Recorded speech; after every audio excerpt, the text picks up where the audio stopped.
நம்ம homemade healthy mix சேனல்ல இன்னைக்கு இட்டாலியன் ஒயிட் பாஸ்டா இந்தியன் ஸ்டைல்ல எப்படி செய்யறதுன்றத நான் செஞ்சு காட்ட போறேன். அதுக்காக ஒரு பாத்திரத்துல ஸ்டவ் ஆன் பண்ணி தண்ணி வச்சுக்கிறேன். இந்த தண்ணியில 1 டீஸ்பூன் ஆயில் சேர்த்துக்கிறேன். இந்த ஆயில் சேர்த்ததும் தண்ணி சூடாயிடுச்சு. இப்போ 350 கிராம் பாஸ்டாவை இதுலயே சேர்த்துக்கிறேன். இதுக்கு தேவையான அளவுக்கு உப்பையும் சேர்த்துக்கிறேன். சேர்த்து இது நல்லா சலசலன்னு 2 கொதி நல்லா வந்தா போதும். நல்லா கொதிச்சிருச்சு பாருங்க. இது ஒண்ணோட ஒண்ணு ஒட்டக்கூடாது. ரொம்ப குழஞ்சிடக்கூடாது. இது வெந்ததும் இத தனியா வேற ஒரு பிளேட்ல நான் வடிச்சு எடுத்துக்கிறேன். இந்த தண்ணிய நம்ம கீழலாம் ஊத்த வேண்டாம். இத அப்படியே தனியா எடுத்து வச்சுப்போம். இது நமக்கு யூஸ் ஆகும்.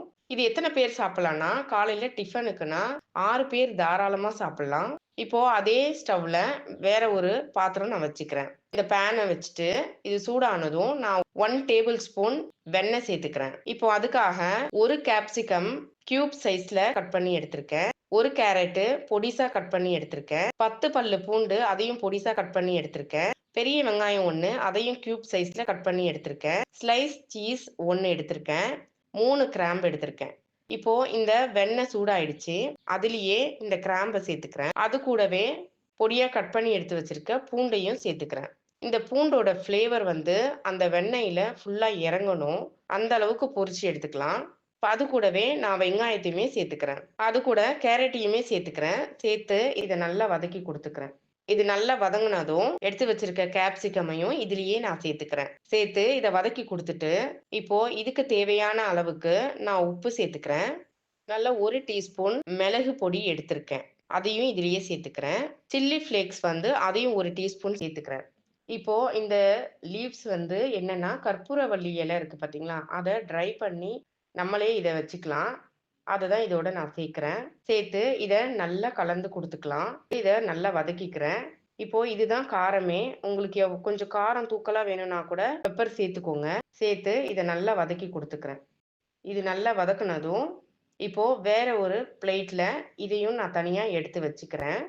அவ்வளோதான் எடுத்து வச்சாச்சு. அதே பேன்ல ஒரு 2 டேபிள் ஸ்பூன் அளவுக்கு பட்டர் சேர்த்துக்கிறேன். இந்த பட்டர் நல்லா மெல்ட் ஆனதும், ஒரு 50 கிராம் அளவுக்கு நான் மைதா எடுத்திருக்கேன். அதையே இதுல சேர்த்துக்கிறேன். சேர்த்து இத அடி பிடிக்காத இத நல்லா இதிலேயே நல்லா கலந்து எடுத்துக்கிறேன். இந்த பட்டர்லயே இது நல்லா வேகணும். இப்போ கெட்டியா இருக்கு பாருங்க. இந்த கெட்டி தன்மை போகி இதுல போட்டிருக்க எண்ணெய் எல்லாம் வெளிய நல்லா ஒரு அல்வா மாதிரி நல்ல ஒரு அந்த ஸ்மூத்னஸா வந்ததுமே நான் 1/2 லிட்டர் பாலுக்கு 1 லிட்டர் தண்ணி சேர்த்து கொதிக்க வச்சிருக்கேன். அத இதுல கொஞ்சம் கொஞ்சமா சேர்த்து இத நல்லா கலந்து விட்டுக்கலாம். கட்டிப்படாம நல்லா கலந்து விட்டுக்கிறேன். பாருங்க. இது எப்படி தண்ணி மாதிரி தெரியுது. இது ஒண்ணோட ஒண்ணு நல்லா கலக்க கலக்க திக்னஸ் குடுக்கும். இதான் ஒயிட் சாஸ். இப்போ இத நல்லா கலந்துட்டு, மிச்சம் இருக்கிற அந்த பாலையுமே நான் இதிலேயே சேர்த்துக்கிறேன். இதிலேயே சேர்த்து இத நல்லா கலந்து விட்டுக்கலாம். இது நல்லா ஒரு கொதி வரட்டும். ஒரு கொதி வந்தா போதும். ஏன்னா நம்ம ஆல்ரெடி இந்த மைதாவையும் எண்ணெயிலேயே வேக வச்சாச்சு. பாலையும் கொதிக்க வச்சாச்சு. இது ஒரு கொதி வந்ததுமே, நம்ம வேக வச்சிருக்கிற இந்த பாஸ்டாவ இதிலேயே நான் சேர்க்கிறேன். இது பார்க்க ஃபர்ஸ்ட்டு ஒண்ணோட ஒண்ணு ஒட்டி இருக்க மாரி தான் இருக்கும். இந்த இந்த சாஸ்ல சேர்த்ததுமே எல்லாமே தனித்தனியா அப்படியே பிரிஞ்சு வந்துரும். பாருங்க, நான் எடுத்து வேக வச்சிருக்க பாஸ்தா இதுல கரெக்ட்டா இருக்கு. இந்த சாஸுக்கும், அந்த பாஸ்டாக்கும் கரெக்ட்டா இருந்துச்சு. இப்போ அந்த மசாலாக்களையுமே இதிலேயே நான் சேர்த்துக்கிறேன். நம்ம வதக்கி வச்சிருந்தோம் இல்லையா? அதையே. நல்லா கலந்து விட்டுக்கிறேன்.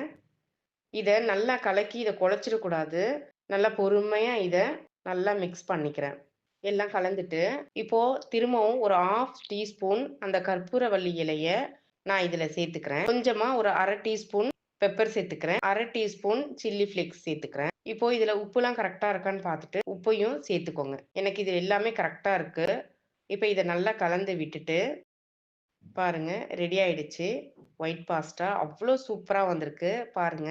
சாஸோட குழையாம ஒண்ணோட ஒண்ணு தனித்தனியா அவ்ளோ அழகா டேஸ்டியா நல்ல ஃப்ளேவர்ஃபுல்லா சூப்பரா வந்திருக்கு. இதே மாதிரி மெத்தட்ல நீங்களும் ட்ரை பண்ணி பாருங்க. இப்போ லாஸ்ட்டா நான் இதுல சீஸ் சேர்த்துக்கிறேன்.